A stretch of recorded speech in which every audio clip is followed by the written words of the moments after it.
Welcome student, welcome to my YouTube channel. Today we are going to study about the marine ocean ecosystem.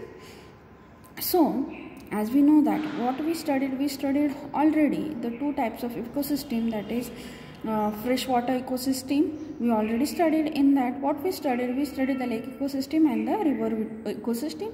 River ecosystem is a flowing water ecosystem. Now we are going to study about the marine or the ocean water ecosystem. So in that, the marine or the ocean water ecosystem, as we know that ecosystem that is formed biotic and abiotic component, that is integration of both, it gives result that it forms the ecosystem. So in ocean or in marine organisms, there are 250,000 marine living organisms are there. So these organisms serve as a source of human food. These organisms serve as a source of human food and food for the other organisms also. Again, the sea products and the drugs. So these organisms used as a sea products, and some organisms are used for the formation of drugs. Our organisms have a medicinal values. So you can see here the ions, phosphorus, magnesium, petroleum products, oil, natural gas and sands, etc. we get from the ocean. So there are main different type of oceans, that is Atlantic, Pacific, Indian Ocean, Arctic and the Antarctic Ocean are there. So as we know that integration of abiotic and abiotic factor, it leads to the ecosystem. So you can see here the abiotic factors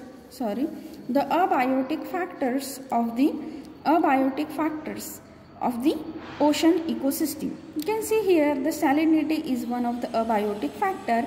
Here the salinity of water plays important role. As we know that the salinity of water is different, fresh water is different, estuarine water is different and salinity of sea water is different. So now your homework is that you have to find out the salinity of these three, that is fresh water, marine water and the estuarine water. So salinity of water, temperature, pressure, water waves, tides and water current and the light intensity of various depth of the sea are greatly affecting the life of the, that is marine organism. So these are the abiotic factors, that is salinity, temperature, pressure, water waves, tides, water current, light intensity. Okay. Again, the biotic factors. So there are two major life zones in a sea, that is coastal and the open water. Here the coastal zones are the warm, nutrient rich and a shallow water with a ample of sunlight.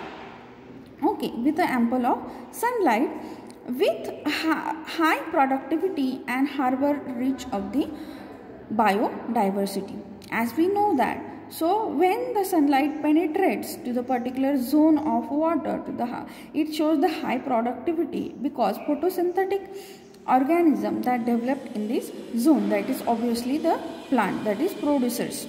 So in open sea, here you can see in open sea, the deeper part of ocean, vertically it is differentiated into three zones. That zones are euphotic zone, which receives the abundant light, high photosynthetic activity. This euphotic zone where the sunlight penetrates into the high amount, and this zone that shows the high photosynthetic activity. Okay. Again, the Bythal zone, which receives the dim light and it is a geologically active zone. Again, the abyssal zone, it is a third zone, that is abyssal zone. You can see this abyssal zone, the dark zone, that 2000 to 5000 meters. Okay. Again, as we know that the abiotic factors, that abiotic and the biotic factors, again the biotic factors that includes the producers, consumers and the decomposers. You can see here the producers are the green flagellates. Here the microscopic algae, that is in the brown, red and diatoms and the phytoplankton. So these organisms are producers. They photosynthesize their own food. Because of this, these organisms are known as autotrophs. So the next is consumers. Consumers are heterotrophs. Heterotrophs means the organism. They depend on other organism for their food. So you can see here the heterotrophic micro and the macro consumers. Okay. Here primary consumers are a small fishes, mollusks and crustaceans. Okay. After that, secondary consumers are a large carnivorous fishes, mollusks and the echinoderms and the mammals. Again, these organisms depend on the smaller organism for their nutrition. Again, the tertiary consumer or the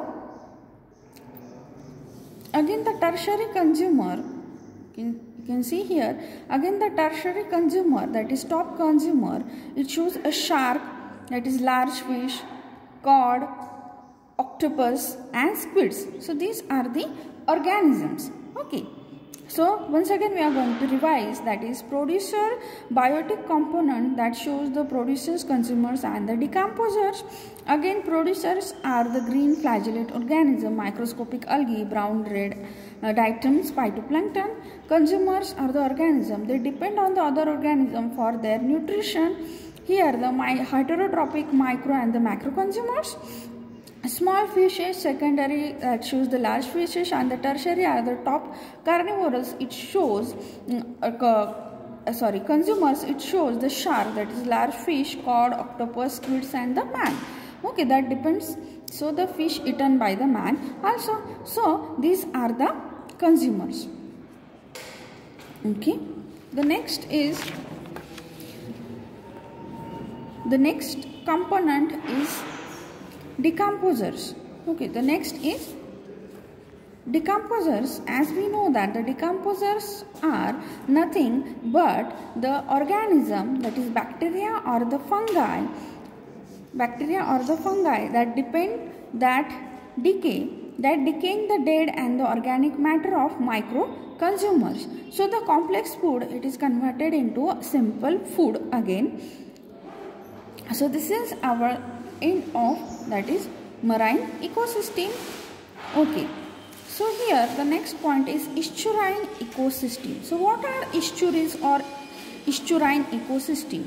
As we know that each and every ecosystem that is made up of biotic and the abiotic component.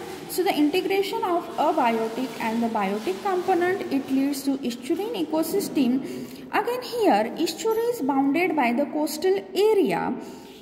Estuary is bounded by the coastal area near the mouth of the river, where fresh water meets the salty water, forming a transition zone severely affected by the tides. Example, coastal bays and the tidal marshes. So salinity of water is continuously changing here in estuaries. That is, organism survived in this region of estuary who have a wide range of tolerance known as Eurohaline. Okay. Estuaries have a rich biodiversity. Migratory fishes, that is Catadromus eels, that is lives in a fresh water, enters in a salt water to spawn. Here the anadromous fishes, that is salmon, born in a fresh water and live in a sea water and return to fresh water to spawn or for the reproduction. Okay, so we can see the migration of fishes for the reproduction. Here the sea lamprey and strapped bass are there. Again, so the next is abiotic component, water. So as we know that abiotic and biotic component, integration of both, it leads to the ecosystem, that is estuarine ecosystem. So the estuarine ecosystem, it is near the mouth and it is a transition zone between the fresh water and the salt water. So abiotic component, that is water, mud, salinity, temperature and the light again. Biotic components, as we know that it includes producers, consumers and the decomposers. So producers are the autotroph, it includes the photosynthetic organism, that is phytoplanktons and the algae. So the consumers here are the herbivores, zooplankton, carnivorous are the fishes, and decomposers. So decomposers that attack on dead and decaying plant and animal organic matter, it convert from complex to the simple. So the minerals and the nutrients present in the estuary are utilized by the plant. So this is the end of estuarine ecosystem. So what we learned today? We learned today the marine water system as well as estuarine water system. Thank you.